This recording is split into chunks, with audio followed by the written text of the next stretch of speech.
Ready, set, hike. Forget football. I'm talking about hotel rates.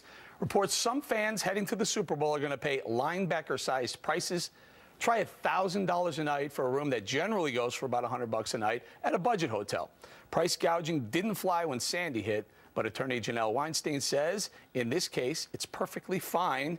Attorney Rebecca Nitkin begs to disagree. I'm going to start with you, Janelle.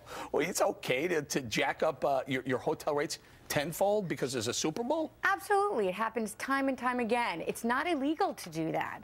We see it all the time with the airlines when there's from cold weather state to warm weather state. We saw it at the New Year's Eve 2000, 500% New York City was jacking up the prices. It's a principle of supply and demand, and that's how these businesses are going to make their money. Free market? It's a free market, absolutely. You know what, you just convinced me. Janelle, you just convinced me. Rebecca, what about it? Free market, but is there a limit?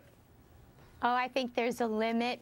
I think that the Super Bowl is just the greatest thing on earth. Everybody loves the Super Bowl. The NFL is lowering the tickets to the price of $500, and you have 400,000 people that are descending upon New Jersey, which affects commerce. Now, what happens when all of those people need a place to stay?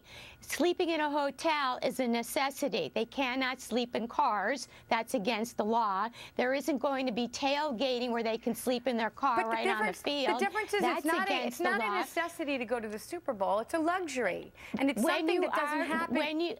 There's usury laws as well, and the states control that. That basically That's right, but the states, it does not violate that. It doesn't violate that. What's going to happen? Hold on one second. Go ahead, Janelle. Usury laws are in place. Right, but it doesn't violate. Yes. Most laws are not specific to special events. They are with national disasters, and if you can make the argument without smiling that it's a necessity, it's not Hurricane Sandy. And you have to also remember with the NFL, when these cities bid on this to get the Super Bowl, the hotels have to submit their prices, and there's a certain range that they can go in, and that's for the NFL gets that block. So many hotels don't get to sell a lot of their rooms to just anybody.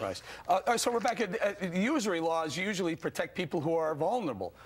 It's tough to make the case that people coming from Houston who want to see the Super Bowl are vulnerable.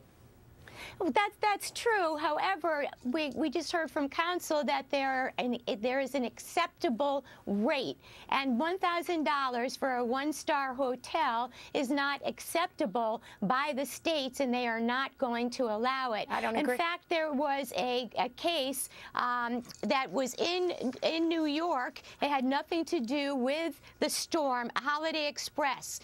They charged $400 a room, and it was not the Big Sandy store where counsel is correct. It did not fly. But we were talking about a special event. Did not fly. Particularly this was for not a special event. We got to go. We got to go. But it's a great discussion, great topic, guys. Thank you very much.